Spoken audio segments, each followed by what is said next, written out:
Hello, good morning and welcome to today's video. My name is Chokube Madichie, as you already know. In today's video, we want to learn how to use Eviews to perform the Toda Yamamoto Causality test. Please, it should be noted at this point that there is no formal procedure for implementing the Toda Yamamoto Causality test in Eviews, but there is a simple thing we can actually do to be able to allow Eviews to perform this test. We all know that Toda Yamamoto Causality test is an alternative procedure to causality test, which is based on modified Granger non-causality test. This procedure was proposed by Toda and Yamamoto 1995 in order to overcome the shortcomings of the conventional Granger causality test. The conventional Granger causality test, as we all know, is based on F statistics, and F statistics follows a standard normal distribution, which means that when variables are integrated, the Granger causality test becomes fragile and may not be able to generate robust results, since the resulting test statistics do not follow a standard normal distribution. So Toda and Yamamoto, in order to overcome these challenges, propose an interesting yet a simple procedure, which requires the estimation of an augmented var k plus d max, which generates the asymptotic word statistic in the form of chi-square distribution. Okay, now we have our work file open for this test, and we name the work file Toda Yamamoto.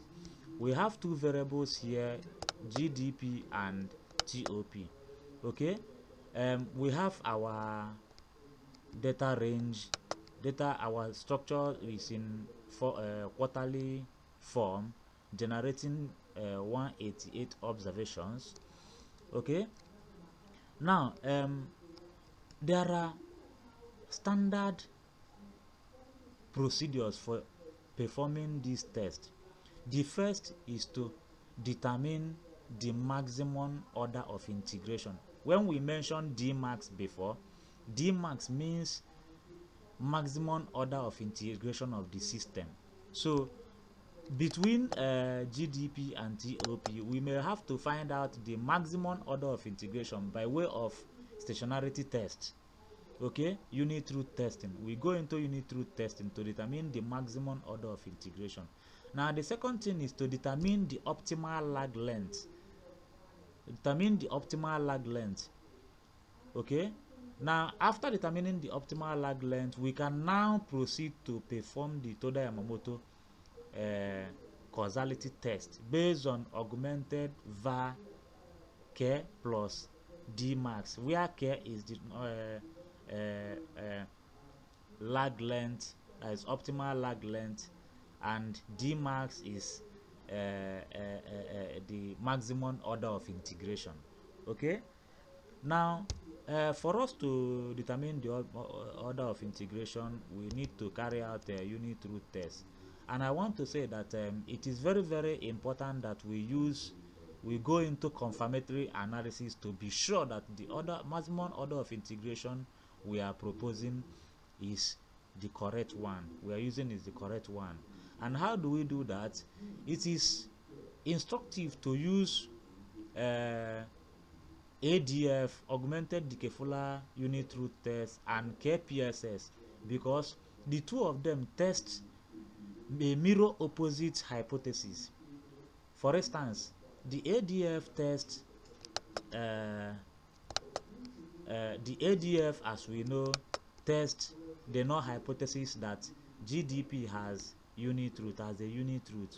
Okay, and the KPSS, as we know, tests the null hypothesis that GDP is stationary. So it's a two mirror opposite hypothesis testing, which means if we reject the null hypothesis for ADF, it means we should also accept the null hypothesis for for KPSS, so that at the end of the day we'll be sure of the maximum order of integration of the system.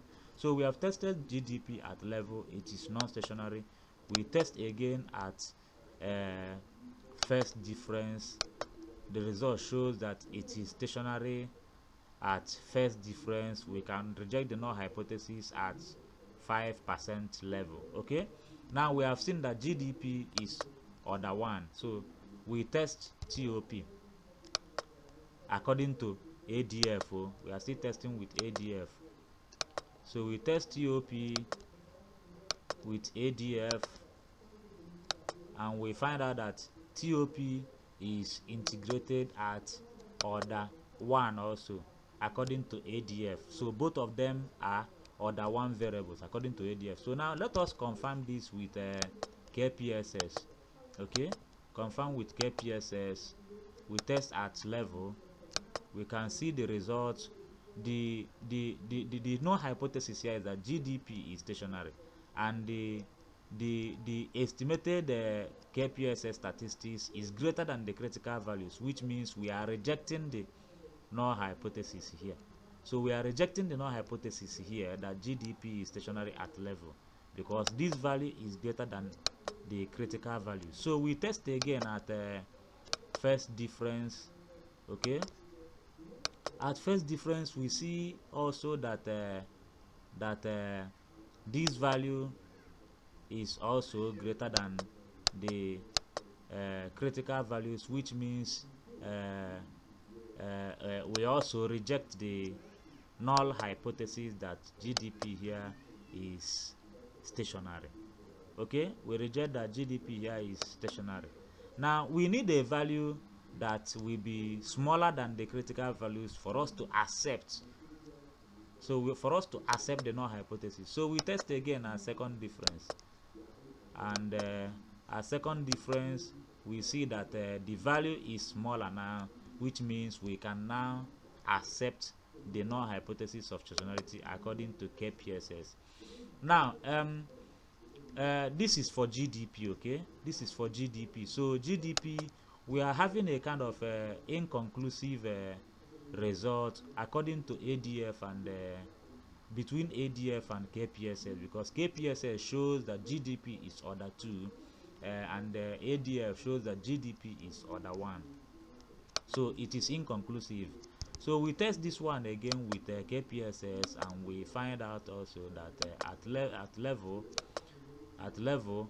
it is, we are rejecting the null hypothesis. So we test at first difference.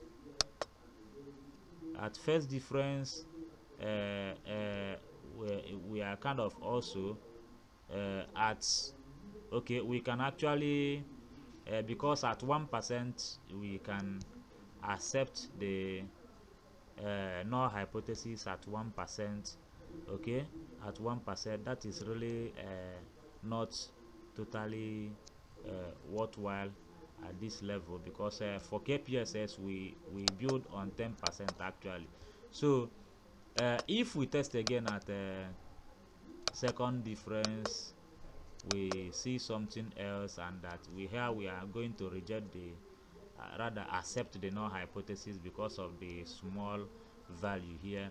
So the KPSS is giving us order 2, and ADF is giving us order 1 for the both variables. So of course one may assume that KPSS is a superior procedure to unit root testing, due to the fact that ADF is usually fragile in the face of structural break within the sample period choosing. Okay, and because of that we may have to rely on the KPSS results for this test. So having determined that the maximum order of integration of the system here is 2, we can now proceed to the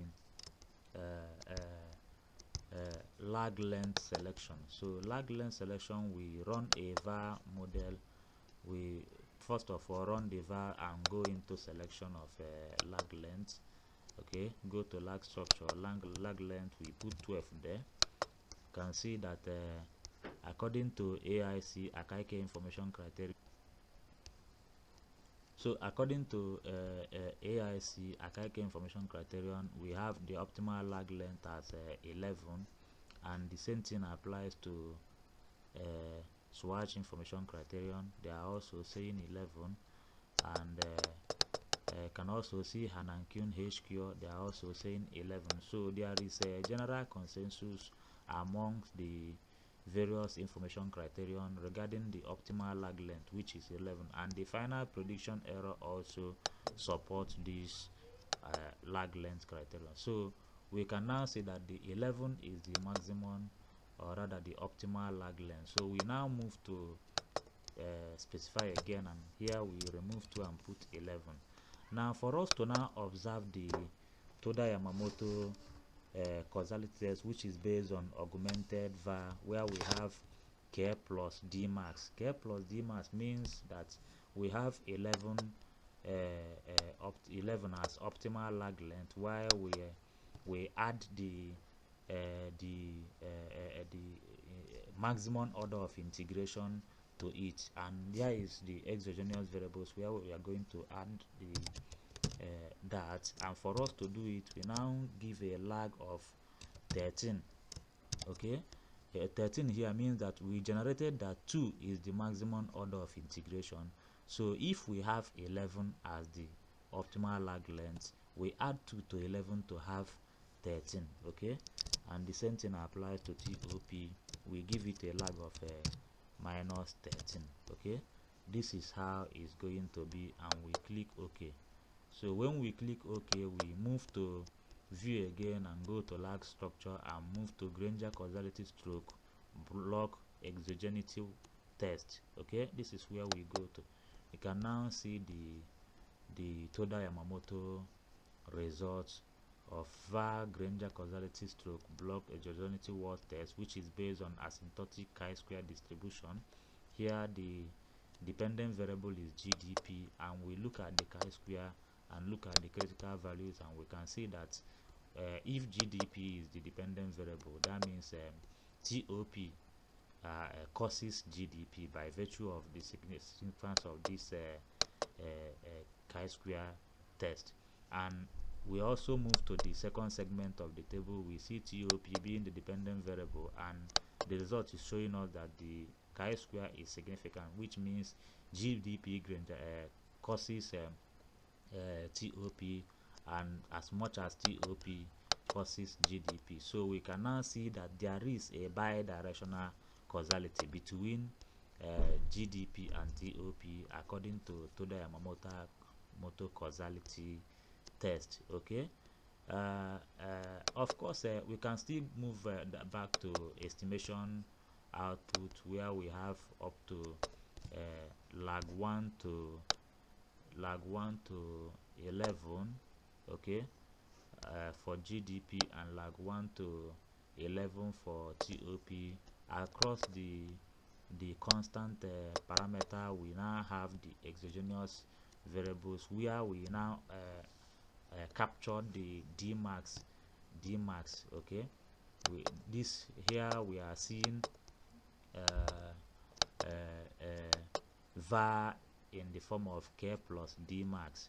Okay, we are seeing VAR in form of K plus D max because here the optimal lag length is accommodated plus maximum order of integration. So from there we now kicked up to the test. Okay, it's very simple procedure. You can always ask question when you are confused, make contribution, and don't forget to like our YouTube channel for more interesting and educating videos.